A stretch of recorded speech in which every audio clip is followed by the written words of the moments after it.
Alhamdulillah, walhamdulillah, summalhamdulillah.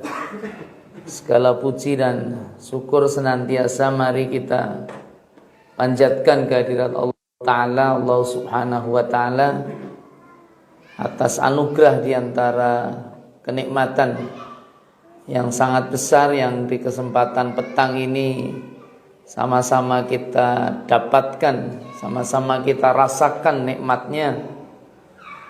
Itulah saat Allah anugerahkan atas kita hidayahnya, Allah berikan kita petunjuknya sehingga menjadi jelas dalam hidup kita di antara jalan kebaikan yang kita tempuh ataupun bisa jalan keburukan yang harus kita jauhkan. Dan petang ini adalah kebenaran saat kita bisa merapat di jalannya, berada di masjidnya untuk menunaikan sholat maghrib berjamaah. Dan kita bersyukur oleh Allah, di antara kemuliaan yang Allah Ta'ala hadirkan kita di petang ini adalah berada di majlis ilmunya, Raudhah min Riyadil Jannah, bagian dalam satu posisi dan keadaan berada di taman, dari di antara taman-taman surganya.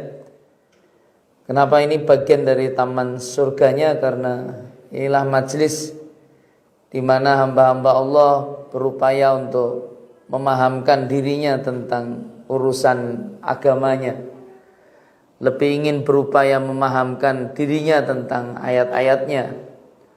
Bukankah sangat jelas dalam firman-Nya, wa idza tuliyat alaihim ayatihi zadathum imana. Apabila dibacakan ayat-ayat Allah, di antara ciri orang-orang beriman itu, maka dia akan bertambah, dia punya keimanan. Dan penambahan iman ini punya efek yang besar atas seorang hambanya. Walladzi anzalas sakinata fi qulubil mu'minin liyazdadu imana ma'a imanihim. Dialah Allah Subhanahu wa Ta'ala yang telah menurunkan as-sakinah, ketenangan, perasaan nyaman, perasaan damai, rasa bahagia sesungguhnya di hati orang-orang yang beriman. Dan ketenangan itu hadirnya saat Allah Ta'ala tambahkan iman atas iman yang sudah mereka miliki. Inilah bahasa yang dipergunakan dalam ajaran agama kita saat urusan paling besar, paling utama tentang hidup ini adalah membangun keimanan. Bukankah ciri orang yang bertakwa paling awal yang disebutkan di awal-awal surah Al-Baqarah saat Allah menyebutkan tentang dzalikal kitabul la raiba fihi hudal lil muttaqin, itulah di antara kitab yang tak ada keraguan di dalamnya, menjadi petunjuk atas orang-orang yang muttaqin, orang yang bertakwa. Dan Allah terangkan di ayat berikutnya tentang ciri ketakwaan itu. Yang paling awal, yang pertama adalah alladzina yu'minuna bil ghaibi. Ini adalah keimanan terhadap yang gaib. Gaib itu adalah sesuatu yang tak nampak, tak terlihat dari sisi jasad materinya. Gaib itu ya sesuatu yang tak terlihat. Yang orang kalau tidak punya kepahaman keimanan sebagaimana kita, orang muslim, orang mukmin, ya, percaya kepada sesuatu yang tak terlihat, maka sesungguhnya mereka akan menganggap sesuatu itu tak ada. Tak ada. Jadi ada tidaknya sesuatu itu karena orang menyaksikan, bisa nampak penampakannya di dunia ini jelas itu. Itu makanya keimanan itu dibangun di awal itu dengan sesuatu yang gaib itu. Orang cerita tentang surga dan neraka kan, kalau orang yang tak mengimani yang gaib pasti akan bertutur, oh, kamu nggak pernah lihat, oh. Kamu nggak pernah masuk itu. Ngapain percaya? Nggak ada orang yang juga pernah menyaksikan itu surga dan neraka. Tetapi al-jannatul haq, surga itu adalah kebenaran, sebagaimana an-narul haq, sebagaimana neraka itu pun juga hak, itu adalah kebenaran juga. Kan gitu. Janji Allah itu kebenaran, termasuk membenarkan hal-hal yang tak terlihat oleh kemampuan dan kekuatan indera yang kita miliki ini. Inilah makanya membangun keimanan ini bukan perkara yang sederhana sebenarnya. Makanya kalau orang bisa dibimbing dan meyakini atas apa yang tak terlihat, nah ini menjadikan dirinya mendapatkan sebuah keberkahan dan kebaikan yang besar di sisi Allah Subhanahu wa ta'ala. Karena dalam hidup umat manusia yang ada di alam dunia ini, di alam madah ini, alam materi ini ya, orang ukurannya semua kisarannya tentang materinya sesungguhnya. Penghormatan dan penghargaan orang tentang apa yang diraih dari sisi materinya ya. Ukuran kekayaannya, berapa rumah yang dimiliki, berapa mobil yang dipunyai, berapa penghasilan, berapa uang yang sudah didapat. Kenapa kamu mau melanjutkan kehidupan? Sudah wani piro itu, duit piro. Jadi semua itu diukur semuanya dengan uang, dengan sesuatu yang madah itu, sesuatu yang sifatnya material. Jadi ukurannya semakin kaya seseorang ya maka dia dianggap semakin mulia. Fa amma idza mabtalahu rabbuhu fa akramahu wa na'amahu fayaqulu rabbi akraman. Ketika hamba-hamba Allah itu dilapangkan dia dalam urusan rezekinya, maka dia merasa mulia dan dia mengatakan Tuhanku itu telah memuliakanku. Tapi sebaliknya wa ma idza tabtalahu faqaddara alai rizqahu fayaqulu rabbi ahanan. Tapi saat sempit dia punya penghasilan, sempit dia punya kedudukan, harta, kekayaan, maka dia berujar dalam hidupnya, Tuhan telah menghinakan diriku. Itu dibantah dengan sangat tegas dalam Al-Quran itu. Kalla balla tukrimunal yatim wala tahadduna ala ta'amil miskin. Kehinaan itu bukan yang seperti itu. Kehinaan itu saat Anda tidak memuliakan anak-anak yatim. Kehinaan itu saat Anda tak peduli untuk tidak ngasih makan orang miskin. Wa ta'kuluna turasa a'lan lama wa tuhibbunal mala hubban jama. Itu ayat-ayat Allah. Jadi kehinaan itu ya saat Anda itu berambisi untuk mendapatkan dunianya ini, untuk senantiasa sangat mencintai tentang maliyah itu, harta kekayaan itu. Makanya dalam kitab suci Al-Quran itu ada kisah yang sangat menarik untuk bisa direnungkan. Ada sosok manusia yang namanya Korun ya. Pernah dengar Korun Bapak-bapak? Korun itu kaya tidak kira-kira? Kaya. Mulia tidak kira-kira? Ternyata kemuliaan itu ukurannya tak pada kekayaan. Korun menjadi sebuah pelajaran berharga atas kita. Hidup itu bukan sekedar meningkatkan kelapangan urusan rezeki sehingga menjadi orang yang bermegah-megahan dan bermewah-mewahan. Demikian pula di masanya itu ya, di zaman Nabi Musa alaihissalam itu ada sosok yang juga sangat masyhur, namanya juga sering diulang dalam kitab suci Al-Quran itu. Siapa Ustadz? Pernah dengar kisah tentang Fir'aun kira-kira? Kalau Korun itu simbolitas tentang dunia kekayaan hartanya, maka ada Fir'aun. Fir'aun itu contoh nyata tentang kekuasaan, simbol-simbol kekuasaan. Fir'aun ini berkuasa tanpa ada batas waktu, artinya dia tidak dibatasi. Kalau di negeri kita ini presiden ada batas waktunya.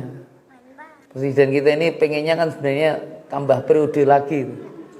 Tapi karena ada pembatasan waktu sehingga kemudian dia tidak punya akses untuk bisa tampil lagi. Makanya ya berupaya untuk bisa, ya kekuasaan itu memang menggoda.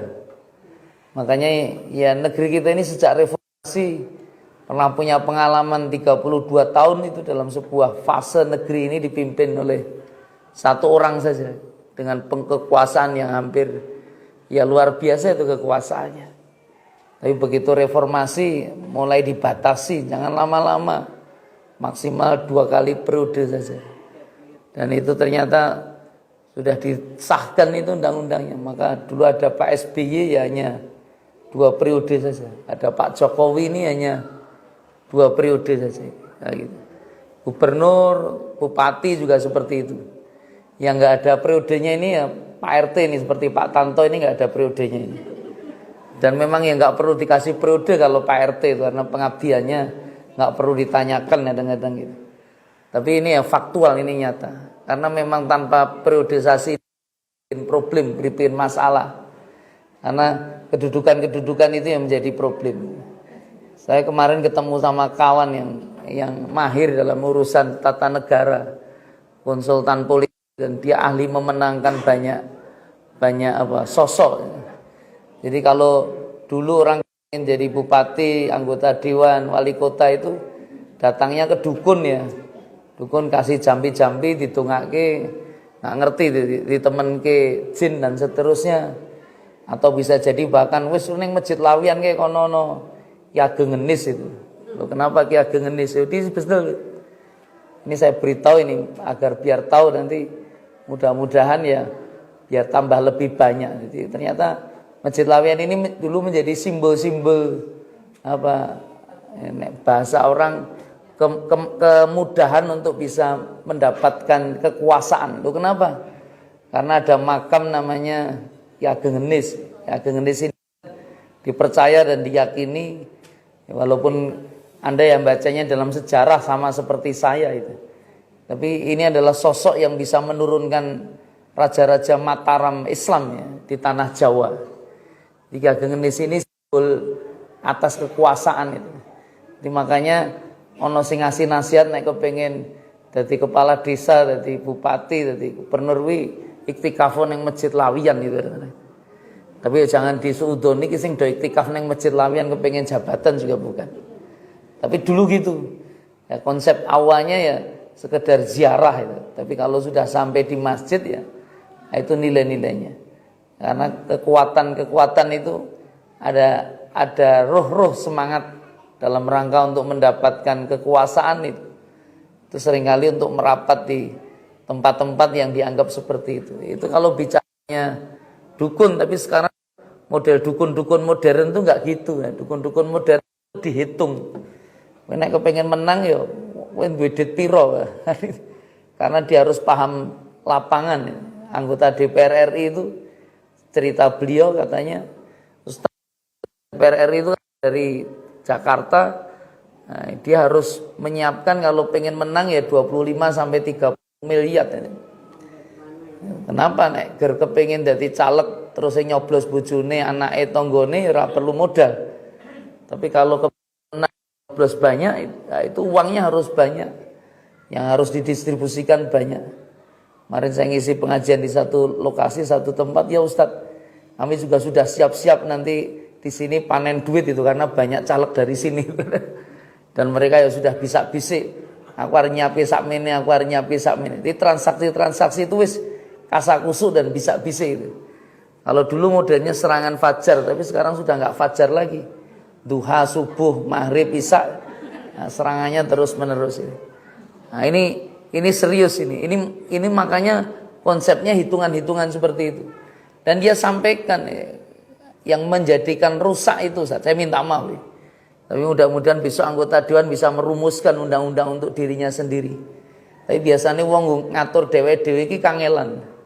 Maksudnya apa? Yang perlu juga dibatasi itu sebenarnya bukan hanya presiden, bukan hanya gubernur, bupati, wali kota, tapi juga anggota DPR itu perlu dibatasi itu waktunya. Itu yang menjadikan pemilihan anggota legislatif pemilu 5 tahunan ini menjadi sangat penuh harga diri. Itu kadang-kadang bukan sekedar siapa partainya, tetapi ya kalau ada petahana atau orang yang dulu pernah jadi anggota dewan, terus dia nyalon lagi itu bergumul banyak banyak harga diri di sana. Pertaruhannya itu jadi akhirnya mati-matian betul dalam tanda petik. Di satu sisi juga kalau sudah memimpin atau pernah duduk di sana itu mengeluarkan uang yang sedemikian banyak. Maka kalau dalam logika sederhana, dalam pemikiran yang sederhana, nek kepengen jadi anggota dewan kuwi kudu ngetokke 20-30 M. Nek kepengen jadi kira-kira jadi anggota dewan itu berarti tambah melarat apa tambah sugih ini kira-kira. Lho ki nek belum pernah orang jadi anggota dewan gak pernah punya nyali itu. Kecuali hitung-hitungannya sudah pasti atau dulu anaknya anggota dewan gitu. Seperti sekarang ya pengen jadi presiden, mau jadi presiden berapa banyak nanti yang dia harus keluarkan dalam konsep nilai biaya. Kenapa dia sedemikian besar dia bisa mengeluarkan dana-dana seperti itu? Karena pengalaman-pengalaman yang nanti bisa ya jadi membuat rusak. Makanya ini yang patut diperhatikan bersama. Maka ini sudah tanggal 30 Januari sebentar lagi. Besok 31 Januari dan masuk Februari, ada 14 Februari itu ada pemilu itu Bapak Ibu. Ini Masjid Lawian bukan tempat kampanye memang. Tapi saya ingin memberitahu tanggal 14 Februari itu nanti ada TPS-TPS yang harus Anda datangi sebagai undangan, sebagai hak warga negara untuk menyalurkan aspirasinya. Satu suara memang punya makna itu. Karena selisih satu suara ya bisa tidak jabat itu. Nah itu betul. Ada apa Ustadz? Nanti ya itu ada 5 kertas suara yang siap menerima. Siapa yang kalian mau pilih menjadi pemimpin kira-kira?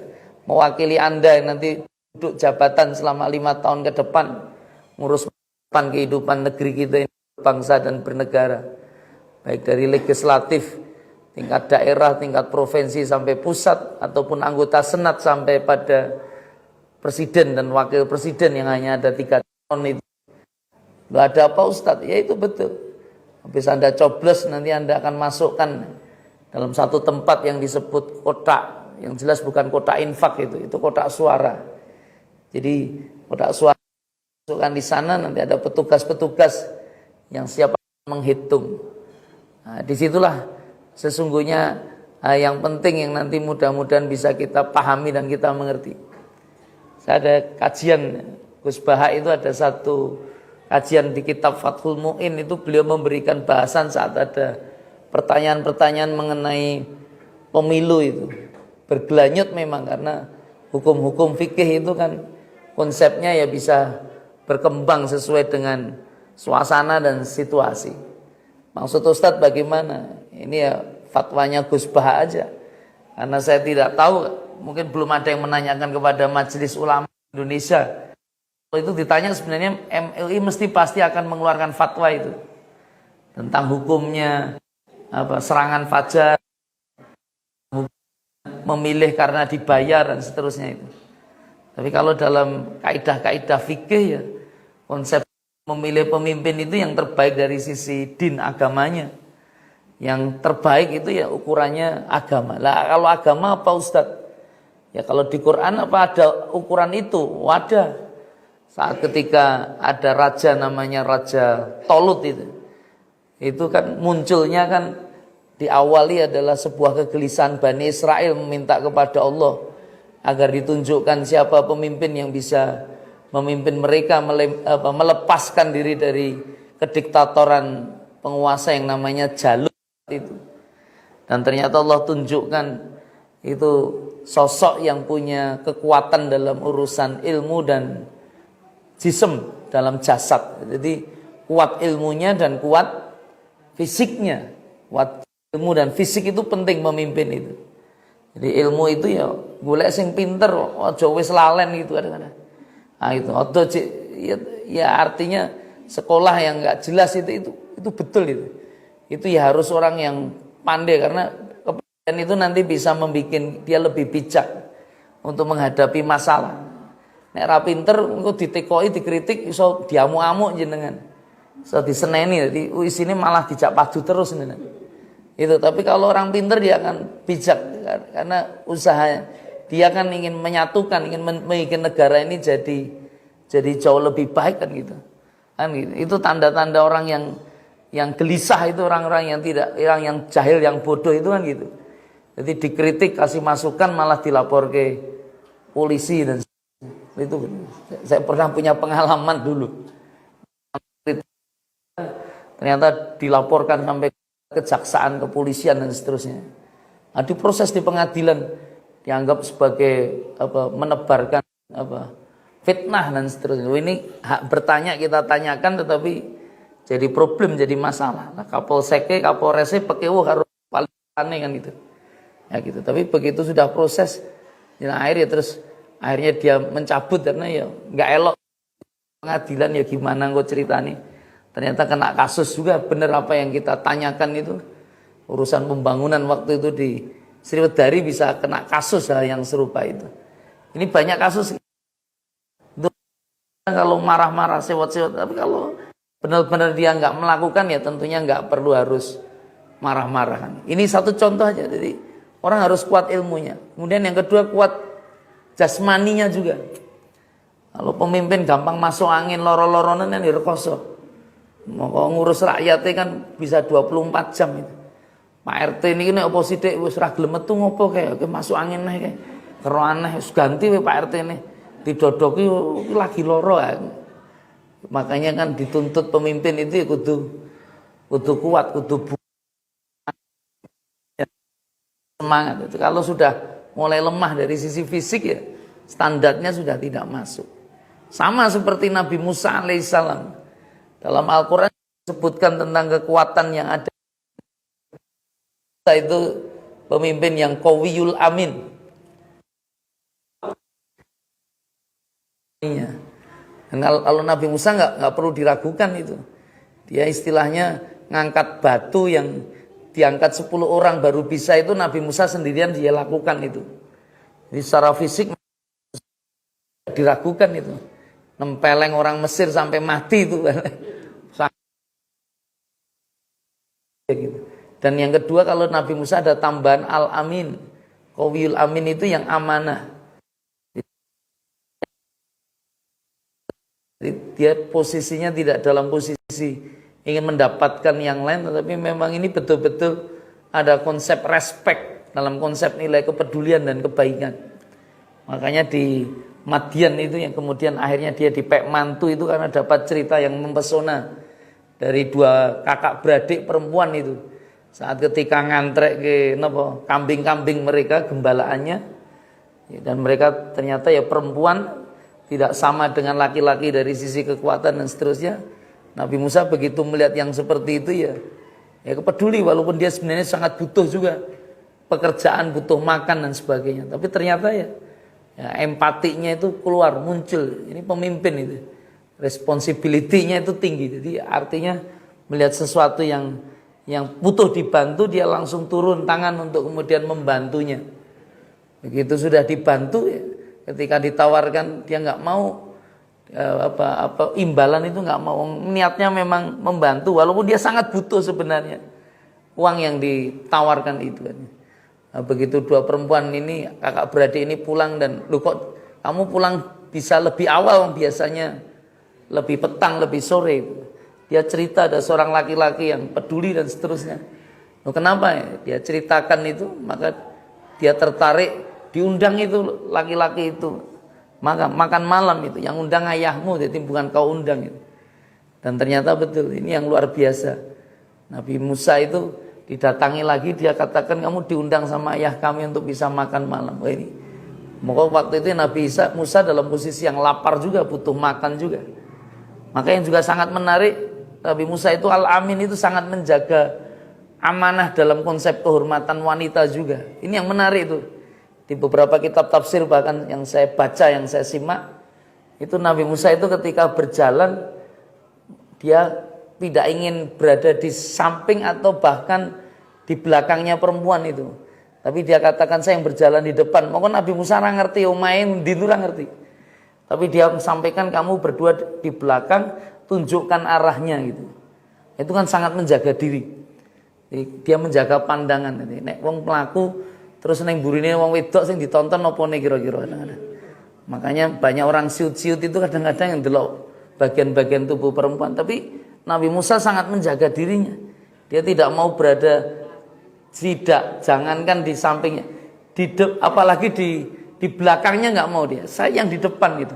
Karena dia laki-laki. Loh, begitu mendapat cerita itu, nah ini ada kisah itu kan, yang menjamu Nabi Musa itu Masyayikh Madian. Ada yang bahkan mengatakan Nabi siapa itu? Su'aib apa itu? Nabi Su'aib betul ya. Ada yang mengatakan Nabi itu, tapi ada juga yang mengatakan ya sosok Syekh dari Madian itu. Tapi ya, ini kisah nyata ini. Akhirnya kemudian Nabi Musa itu begitu lihat perangainya seperti itu, sosoknya, baru ketemu pisan langsung ditawarkan anak gadisnya untuk bisa nikahkan ini. Laki-laki yang langsung ini. Kan suami untuk anak perempuanku, disuruh milih siapa. Nabi Musa mengatakan nggak punya apa-apa. Maharnya apa itu? Ya, maharnya kamu jadi karyawan saya, ngelola peternakan ini sampai sekian tahun, yang kemudian akhirnya oleh Nabi Musa alaihissalam. Ini sosok pemimpin yang nanti Allah Ta'ala utus setelah menyelesaikan tugas kehidupannya, akhirnya dalam istri, dan kemudian sekian lama itu, kemudian akhirnya diminta lagi oleh Allah untuk kembali ke Mesir untuk bisa menyelamatkan Israel itu dari tiraninya Fir'aun itu. Ini kisah nyata yang diceritakan dalam sejarah. Kitab suci Al-Quran pun kisah-kisah itu.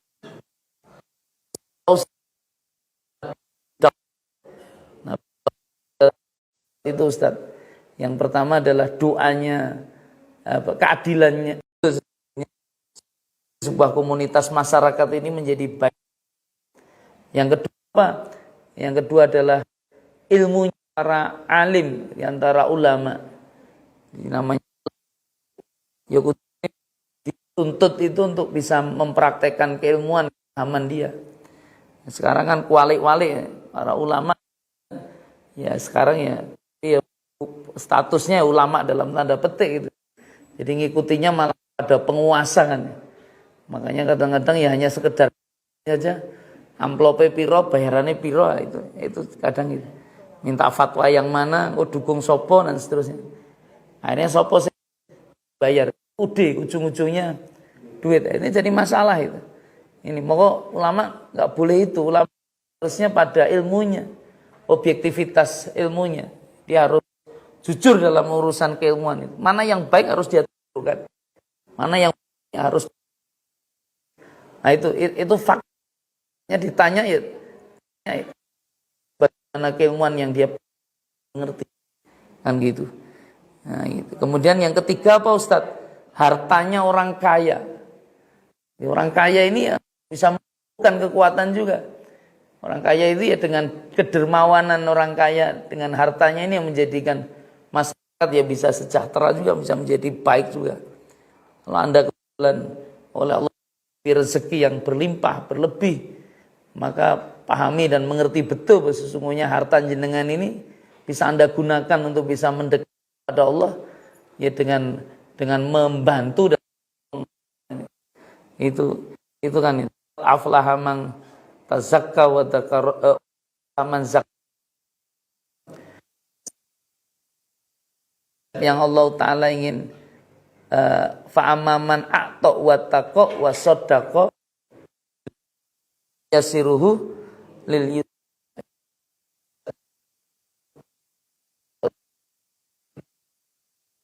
aktivitas orang yang kemudian senang memberi dan dia membenarkan tentang kebenaran, dengan maka hidupnya akan mendapatkan kemudahan. Dan orang kaya itu kalau dermawannya ini sesungguhnya, karena dimanapun saja dia berada, di tempat mana dia tinggal, maka kedermawanan itu ya akan memuliakan dirinya dan hidupnya. Dia ternyata bukan hartanya tapi kedermawanannya. Hartanya ya hanya bisa nyewa petugas keamanan, kita doa.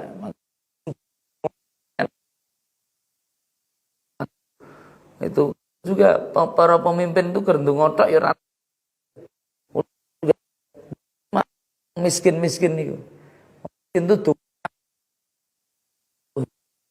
ingin sesuatu punya hajat, golek ana wong miskin kon ndongake. Wah,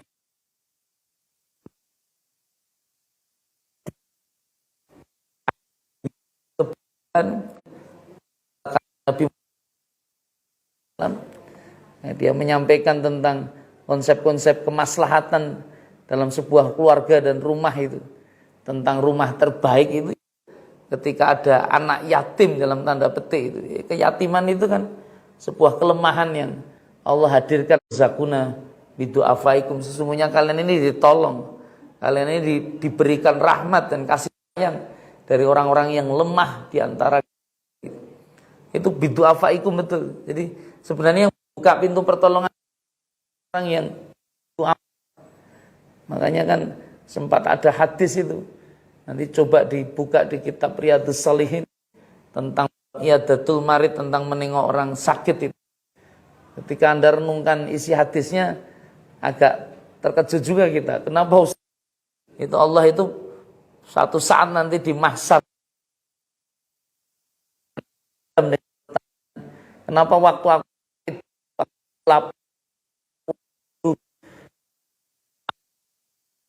nolong aku, ketika lapar ya nggak ngasih makan, haus minum, kan orang kaget itu. Loh, bagaimana mungkin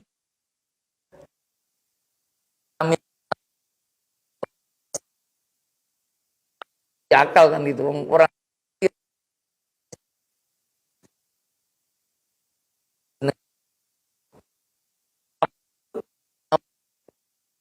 bagi semua di makhluk-makhlukmu kan itu bisa kelaparan, atau bahkan ketika Allah haus, bahasanya itu mengaku-aku itu Allah itu.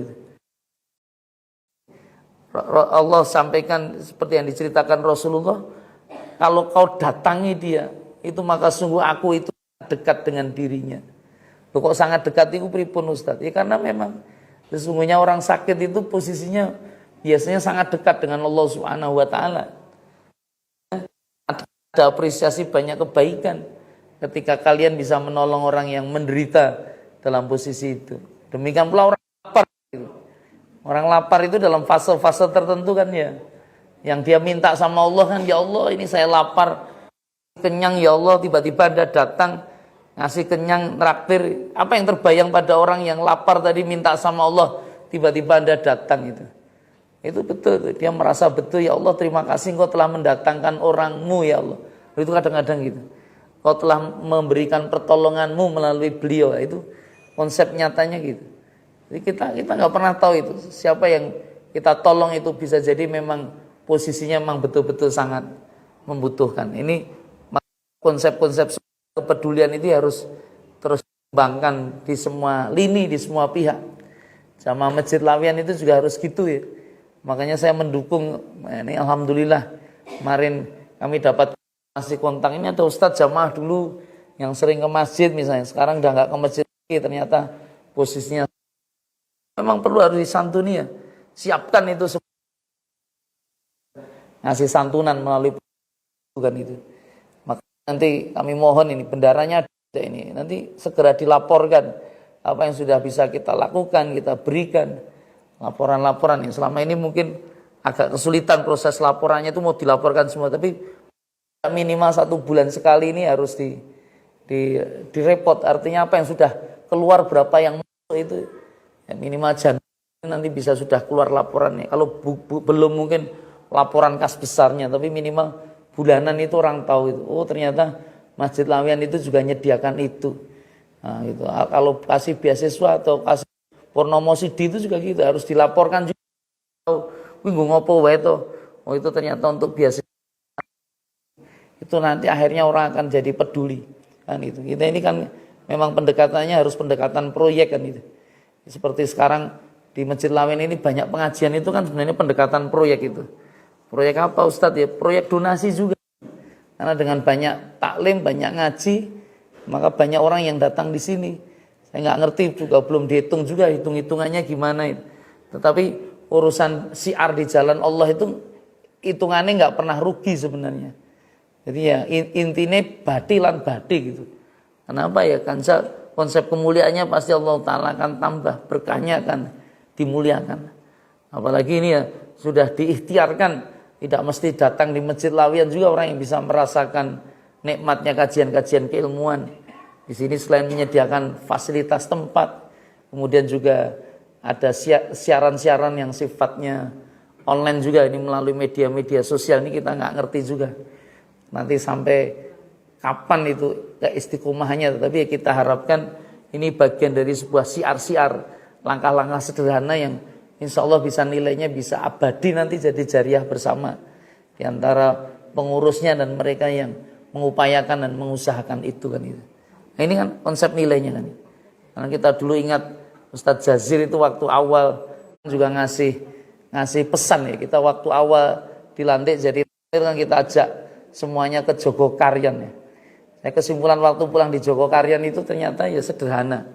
Waktu malam neng kono neng ngarepe ono hi terusnya. Saya Ustadz Jazir ngomong, "Wis kuwi kepengin makmur ke masjid kuwi yo kayak ono akeh pangan neng masjid itu, akeh wong sing do merapat itu. Urusane ya biasa. Kebutuhannya itu hanya pangan itu. Pangan itu apalah. Maka saya antusias kang usulke, wah ini kelihatannya butuh bikin dapur. Nah, masalahnya ke dapur tok renek sing masak kan yo juga masak. Nah, itu harus diperhatikan renanya. Kemudian gimana stoknya, berasnya dan seterusnya itu harus dilapor juga agar kurang. Karena kalau di Joko juga ada sedekah beras juga. Karena nanti infak nek kowe pas ra duwe dit ra nggodit iso nggo beras entah sak kuintal kokean Ustadz misalnya. Segenggam rong genggam, nah, itu bisa disumbangkan nanti dibikin itu beras. Jadi karena apalagi sekarang beras larang gitu. Beras ini naik terus ini nilainya. Ini kan orang semakin berat juga dalam konsep kehidupan. Nggak ngerti ini kenapa. Tapi mungkin ya ada banyak masa fase berhenti untuk panen ini. Ada harganya tapi kadang barangnya tidak ada. Itu punya ada warna.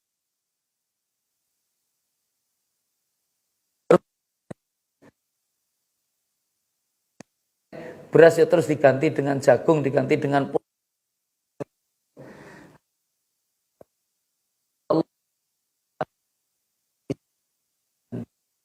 nah gitu. Konsep ilmunya ya mudah-mudahan nanti akan menjadi yang utama. Kalau awalnya mungkin hanya kepengen butuh mangan banyak itu neng Masjid Lawen wis ana jadwal kan. Itu apa-apa ora jadwal mangane itu. Mungkin gitu tapi pengajiannya ya ono itu. Pengajian itu ya, awalnya bisa sambit tetapi siapa tahu kalem-kalem para asatid, para ustadz, para kiai siapapun yang menyerukan kepada yang kalimatul hak itu ternyata ya bisa menggunakan bersama itu untuk kan gitu. Nilai-nilai kebaikan gitu. Saya itu kemarin diundang sama Dewan Kemasjidan itu ada 5 atau 6, 7 dalam satu wilayah yang cukup besar itu. Mau mempersiapkan kegiatan tiba kok mau sana itu sebenarnya ada pesantrennya yang metode yang sudah dimiliki Indramayu kan bekas dan kita ini dan itu simple caranya ya dipilah-pilah nyari lafadznya ini isim fi'il dan seterusnya itu dipahami dengan sangat sederhana dan lafadz-lafadz itu dinadomkan jadi dilakukan. Nah, kemarin yang ikut itu betul, yang ikut memang sesuai prediksi saya usianya di atas widaan kabeh gitu. Walaupun jumlahnya 70-an lebih, tapi antusiasmenya luar biasa. Saya sendiri juga heran, 2-3 hari itu ya mereka bisa mengikuti dari awal sampai akhir dan ya senang dan bahagia. Minta dilanjutkan versi Zoom. Jadi Zoom karena mereka yakin Ustaz, saya insya Allah yakin Ustaz nanti Ramadan saya sudah bisa mentarjim Quran ya. Wah saya juga mikir aku aduh-aduh tekan DKM sana ini Masjid Lawian kapan ini mau diadakan kira-kira. Nah itu inginnya juga kemudian kita ada. Nah, kemarin sudah kita rasan-rasan rencanakan ya, mudah-mudahan nanti kerjasama dengan beberapa unit kegiatan-kegiatan kita, karena terus terang memang kami di Mina Mukhlas Darut Taqwa kita itu metode itu ya, seminggu sepekan sekali, tetapi minimal adik-adik paham. Tapi kalau memang dengan kegiatan daurah itu sampai 2-3 hari itu ya, ngikuti awal sampai akhir itu betul. Itu antusiasmenya dan pemahamannya ya, tentunya lebih mudah. Dan ya akhirnya orang harus ngalah juga itu. Ya, memang harus ada waktu yang bisa disisipkan. Walaupun sekarang yang banyak itu sebenarnya kegiatan pembelajaran model tamziz itu yang sifatnya online itu, sampai kemarin saya diceritakan ini sudah ada angkatan 80 ustadz dan seterusnya. Tapi ya modelnya melalui online. Tapi kalau kami memang dulu waktu awal-awal 13-14 tahun yang lalu ya, konsep sosialisasinya kami datang di beberapa lembaga pendidikan gitu. Dan kami diminta secara langsung itu, seperti pesantren Ibnu Abbas tempatnya Ustadz Muin itu dulu pernah ngadakan juga dalam 1 pekan itu, minta kami yang ngisi dengan tim kami waktu itu untuk tamziz itu, untuk kegiatan ospek santri baru mereka. Dan ini sangat cocok yang belum pernah belajar bahasa Arab sebenarnya. Nah, sangat cocok yang belum pernah belajar. Kalau sudah pernah belajar bahasa Arab malah bingung nanti. Kenapa bingung ya? Dia berkecamuk antara teori yang. Tapi kalau dia hanya ingin dengarkan saja, nyocok-nyocoknya bisa itu. Tapi kalau dia kemudian ya jadi masalah. Kemudian yang kedua juga yang menarik itu ya, saya minta maaf, ini konsepsinya adalah ya orang mendekatkan Al-Qur'an itu dengan bisudur ya. Tidak dengan bisutur. Sutur itu catatan ya. Kadang-kadang kita ini ngaji sinau itu nganggo catatan itu. Nah, sedangkan itu nggak perlu nyatat sebenarnya di tamziz itu. Malah ya itu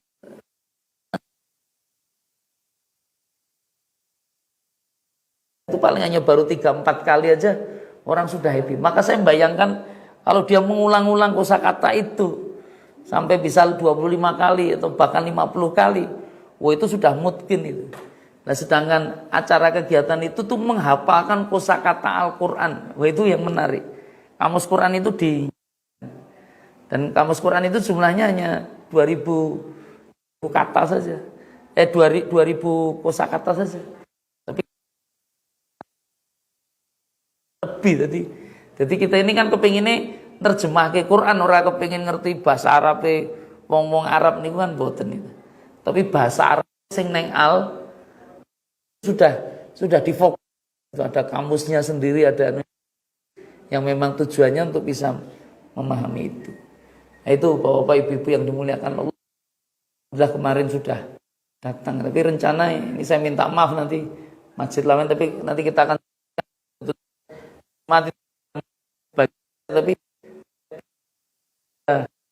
juga ke Bandung juga dari Sabtu minta. Mungkin Jumat pertama nanti bisa ada yang ganti, kita carikan penggantinya, monggo bisa dikoordinasikan itu. Ini ada tugas dari kampus kalau ini urusan dengan fakultas. Itu hari Rabu, Kamis, Jumat sampai Sabtu, mudah-mudahan ya bisa kembali lagi ke Solo. Jadi ya minta doanya saja. Ini tadi habis ngajar juga dari Eskarima, pulang ya jam 4. Allah jatahnya Selasa, tapi sering lupa juga loh. Sudah 3 bulan kelalen ya, karena ya koken urusan nih. Saya minta maaf itu. Makanya kemarin diingatkan itu melalui grup saja atau dengan flyer dan seterusnya, sehingga kalau saya baca, kalau saya tidak ingat, saya tugaskan, tidak biarkan terus harus diganti sopo, dorong-dorongan itu kan nggak nyaman juga. Karena memang menyampaikan sesuatu materi itu harus dipersiapkan ya. Maka saya minta maaf itu. Dan besok hari Jumat ya, mudah-mudahan nanti bisa ada solusinya, karena saya insya Allah besok berangkat ke Bandung sampai hari Sabtu insya Allah. Jadi mohon doanya juga agar semuanya dalam kehidupan saling bisa mendoakan, dan mudah-mudahan berkah semuanya. Besok pemilu ini ya bisa aman, bisa nyaman, bisa lancar, dan Anda bisa nyoblos yang terbaik itu. Doanya masjid nih. Barakallah, mudah-mudahan ada berkahnya, ada manfaatnya. Saya mohon maaf apabila ada kata yang kurang berkenan. Mari kita tutup majlis dengan doa kafaratul majlis. Subhanakallahumma wa bihamdika asyhadu an la ilaha illa anta astaghfiruka wa atubu ilaik. Billahi taufiq wal hidayah. Assalamualaikum warahmatullahi wabarakatuh.